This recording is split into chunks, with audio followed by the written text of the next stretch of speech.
আসসালামু আলাইকুম রাহমাতুল্লাহ। দেশের আলো সোলার পাওয়ারের পক্ষ থেকে আপনাদের সবাইকে জানাই স্বাগতম। আমরা আজকে খুবই সকাল, সকাল আমাদের কাজের সাইডে চলে আসছি। এখন বাজে কিন্তু প্রায় ১০টা। কিন্তু এখনো চারিপাশে মোটামুটি কুয়াশা আছে। আমরা আমাদের যে ধারাবাহিকতায় যে সোলার পাম্প স্থাপনের কাজগুলো করতেছিলাম, আপনার বোরিং সহ সম্পূর্ণ কমপ্লিট। সেই পাম্পের এটা হচ্ছে ২য় নাম্বার কাজ। আর আজকে হচ্ছে আমরা পাম্পটা বোরিং এর মধ্যে ঢুকাবো, পাম্পটা নামাচ্ছি। এ কারণে আপনাদেরকে একটু ভিডিও দেওয়ার চেষ্টা করছি, যেটা হচ্ছে আপনারা দেখে বুঝতে পারেন বা এটা থেকে আপনারা কিছু একটা আইডিয়া নিয়ে আপনারা নিজেরাই করতে পারেন অথবা আপনাদের আশপাশের যেকোনো লোকজন দিয়ে এটা করাইতে পারেন। আর যারা সাতক্ষীরা, শ্যামনগর এবং আপনার খুলনা বিভাগের মধ্যে আছেন তারা চাইলে আমাদের দিয়েও কাজগুলা করায় নিতে পারেন বা আমরা এই সমস্ত কাজগুলো করি আরকি।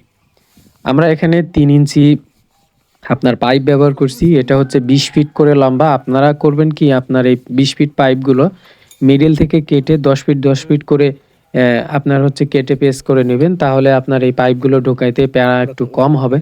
কারণ আমাদের যে মিস্ত্রি ছিল উনি বলছিল যে ২০ ফিট করে রাখতে, তাই আমরা আসলে রাখছি। কারণ আমরা সাধারণত ১০ ফিট করেই রাখি, বেশি রাখি না। আপনার ১০ ফিট করে যদি পাইপ কাটা থাকে এবং ১০ ফিট করে যদি আপনি আলাদা, আলাদা করে ঢোকান, তাহলে কখনো যদি পাম্পে আপনার সমস্যা হয় তাহলে সেই পাম্পটা উঠাইতে আপনার একটু প্যারা কম হবে। না হলে দেখা যায় ২০ ফিট করে পাইপ থাকলে আপনার ওই পাইপগুলো কাটা লাগে। না হলে এত লোড নিয়ে পাইপ পানি সহ উঁচু করা অনেক পসিবল হয় না। এই কারণে আপনারা চেষ্টা করবেন ১০ ফিট করে পাইপ কেটে, কেটে ঢুকাইতে। আর এখানে হচ্ছে আমরা যে পাম্পটা ব্যবহার করছি, এই কারণে পাম্পের প্রতি আমাদের যথেষ্ট পরিমাণ ভালো কনফিডেন্স আছে, আশাবাদী। ৪-৫ বছরের মধ্যে কোনো সমস্যা হবে না বা পাম্পটা আমাদের উঠানো লাগবে না। এই কারণে আমরা ২০ ফিট করে দিয়ে দিছি। যাই হোক, অবশেষে পাম্পটা সুন্দরভাবে আমরা ঢুকাইতে পারছি। তারপরে আমরা হচ্ছে প্যালেটগুলো রোদের মধ্যে দিয়ে আমরা পাম্পটা স্টার্ট করে দিছি। কারণ হচ্ছে মাঠের মধ্যে দিছি এই কারণে বিছাই। এখন আমাদের স্ট্রাকচারটা কমপ্লিট হয় নাই। স্ট্রাকচারটা আমরা হচ্ছে আজকেই কমপ্লিট করে প্যানেলটা এখানে সম্পূর্ণ উঠাই দিয়ে দেব। তার আগে আমরা হচ্ছে একটু চেকআপ দিয়ে নিচ্ছিলাম যে যত সময় আমরা স্ট্রাকচারটা কমপ্লিট করি তার মধ্যে পাম্পটা চলতে থাকুক, আপাতত বোরিংটা যাতে ক্লিয়ার হয়।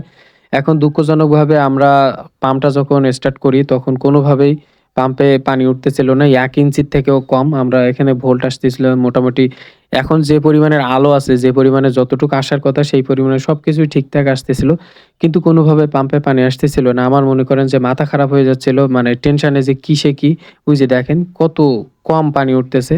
মানে টেনশন, এত পরিমাণ টেনশন হচ্ছিল সেটা বোঝানোর মতো না। কারণ এত কষ্টর পরে যখন এরকম একটা সমস্যা হয় তখন অনেক টেনশন হয়। যাই হোক, আলহামদুলিল্লাহ পরবর্তীতে সেই সমস্যাটা আমরা আইডেন্টিফাই করতে পারছি। তারপর হচ্ছে এই হচ্ছে অবস্থা। আপনারা দেখেন কত সুন্দর আলহামদুলিল্লাহ পানি উঠতেছে। এখানে যে আমরা পাম্পের মাথা যে ব্যবহার করছি, এখানে যে হেডটা সাধারণত কি হয় আমি ক্লিয়ার করে দিয়ে থাকি। কারণ অনেকেই আমাদের কাছে কমেন্ট করেন এবং বলেন যে ভাই পানির ইয়ে কম, অনেক ইয়ে মানে স্পিড কম। আসলে দেখা যায় কি, অনেক পাম্প দেখা যায় স্পিড কম থাকে কিন্তু পানি অনেক বেশি মারে। আবার অনেক পাম্পে দেখা যায় বিশাল স্পিড হয় কিন্তু পানি কম দেয়। মানে কিছু ইম্পেরিয়ালের আপনার কিছু পার্থক্য আছে, যেমন পানি খেলায়, খেলায় দেয়। কিন্তু এখন যে পানিটা উঠতেছে এটা কিন্তু এই পাম্পের জন্য তুলনামূলক কম পানি উঠতেছে। কারণ এটা হচ্ছে এখন রোদ কম। আর আপনার হচ্ছে এখন শীতকালে বেলা, কারণ ১০টা ১০:৩০ বাজে। এই সময়টায় এরকম পানি ওঠা স্বাভাবিক ব্যাপার। তাও হচ্ছে আমাদের পাম্পটা কিন্তু ৮০ ফিট নিচে আছে। যদি ৪০ ফিট বা ৬০ ফিট বা ৩০ ফিটের মধ্যে থাকতো এর থেকে কিন্তু পানির স্পিডটা আরও বাড়তো। যাই হোক, আলহামদুলিল্লাহ পাম্পটা অবশেষে স্টার্ট করতে হইছে এবং হচ্ছে সুন্দরভাবে পানিটা উঠতেছে, এটাই হচ্ছে মূল কথা। এবং আমরা তার পরপরই কি করতেছি, আপনার হচ্ছে স্ট্রাকচারটা সম্পূর্ণ কমপ্লিট করে নিয়ে আজকেই হচ্ছে প্যানেলগুলা উঠাই দেবো। কারণ এখানে একদম সম্পূর্ণ বিলের মধ্যে। এখানে আশপাশে মানুষজন যাদের এই সেটআপটা তারাও আসলে এখানে থাকে না।